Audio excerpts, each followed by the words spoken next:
प्रभु में मेरे प्यारे भाई और बहनों, आप सभी को प्रभु यीशु मसीह के मधुर और मीठे नाम से जय मसीह की।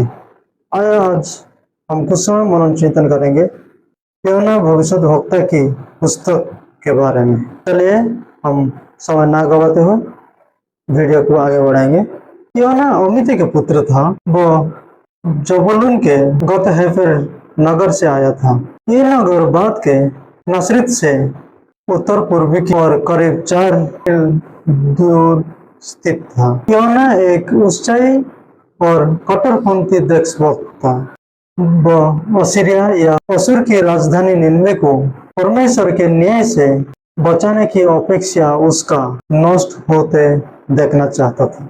योना एक बहुत ही बड़ी प्रभावशाली प्रचारक था, जिसके संदेश एवं चेतावनी के परिणाम स्वरूप निन्वे नगर के राजा से लेकर सभी लोगों ने पश्चाताप किया। योना में बहुत से अच्छाइयाँ तो थी, परंतु साथ ही साथ वो बहुत हठी, संकीर्ण विचारवादी, ईर्ष्यालु एवं क्रोध स्वभाव का व्यक्ति था। एक और तो वे परमेश्वर का भय मानने वाला भी था, किंतु दूसरी ओर उसने अपनी इच्छा के विपरीत परमेश्वर की आज्ञा मानने से इनकार किया और जानबूझकर परमेश्वर की आज्ञाओं का उल्लंघन किया। वो बार बार परमेश्वर के निर्णय पर क्रोधित हुआ। इब्रानी भाषा में योना का मतलब कबूतर होता है।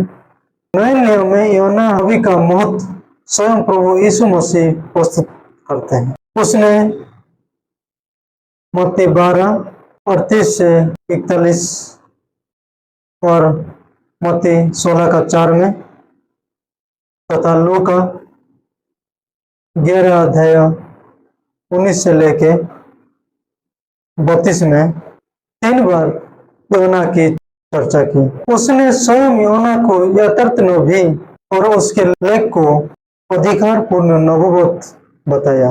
इस पुस्तक का लेखन काल कब है? योना आमोस नबी का समानकालीन था।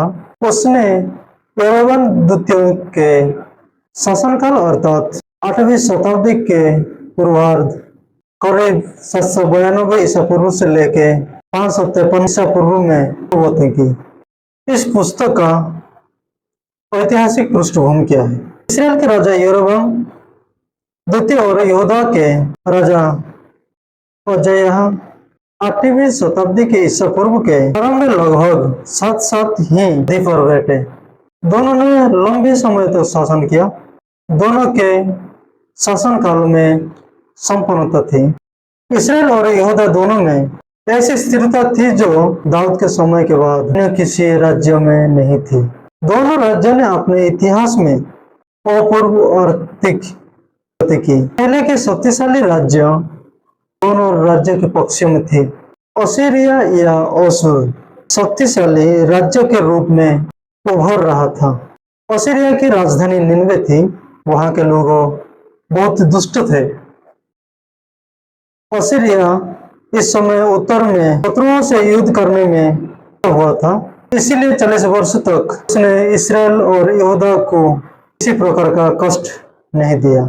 इस परिस्थितियों के कारण यरोबाम द्वितीय ने अपना राज्य उत्तर में हमात से लेकर दक्षिण में मृत्यु सागर तक फैला दिया, जिसका भविष्यवाणी योना नबी ने की थी।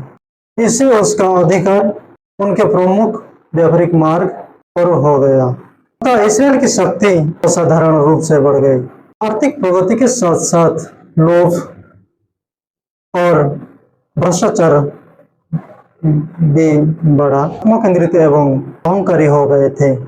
अपने देश एवं देशवासियों को भी वे अन्य सभी देशवासियों से उत्कृष्ट समझाने लगे थे। इस प्रकार एक संकीर्ण विचारधारा लोगों में पनप चुकी थी। इसराइल की धार्मिक स्थिति यरोबाम के शासनकाल में भी दूसरा राजा 14:26 उसने इसराइल से वैसे पाप करवाया जो परमेश्वर के सम्मुख यहोवा की दृष्टि में बुरे थे।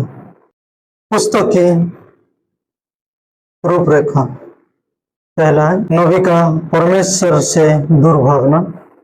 पहला अध्याय में हमें देखने के लिए मिलता है यूहन्ना के लिए परमेश्वर की आज्ञा। दूसरा, यूहन्ना का परमेश्वर की आज्ञा का उल्लंघन एवं अपने दायित्व से दूर भागना।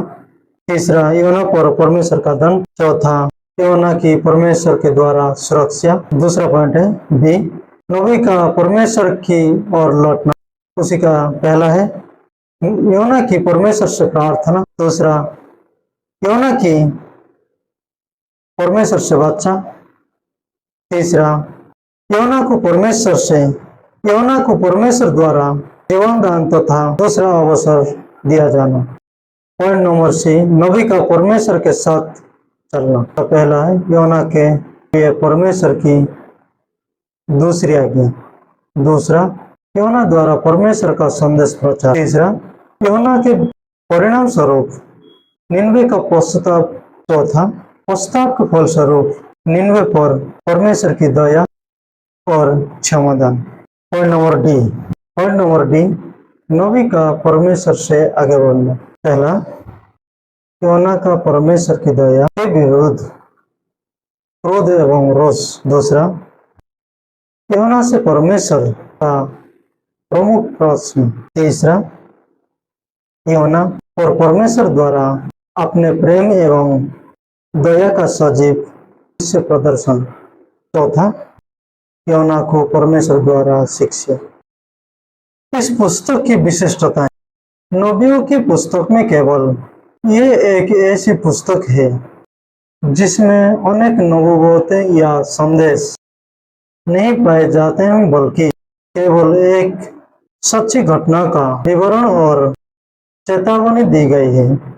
इसमें परमेश्वर की प्रेम, दया तथा क्षमा स्पष्ट तथा जीवंत चित्रण किया गया है। यूहन्ना के पुस्तक से हमें क्या शिक्षा मिलती है? पहला जो है परमेश्वर की आज्ञाओं का उल्लंघन कर स्वयं को इच्छाओं को पूर्ति करना, आत्मा विनाश को आमंत्रण देना, ये जीवन में तूफान की ओर कदम बढ़ाता है। दूसरा जो है कभी कभी आज्ञा उल्लंघन कर परमेश्वर से दूर भागने अनुकूल प्रतीत होती है। इस वचन से प्रभु हम सभी को आशीष प्रदान करें। वीडियो अच्छा लगे तो लाइक करना, सब्सक्राइब करना और कमेंट करना ना भूलना।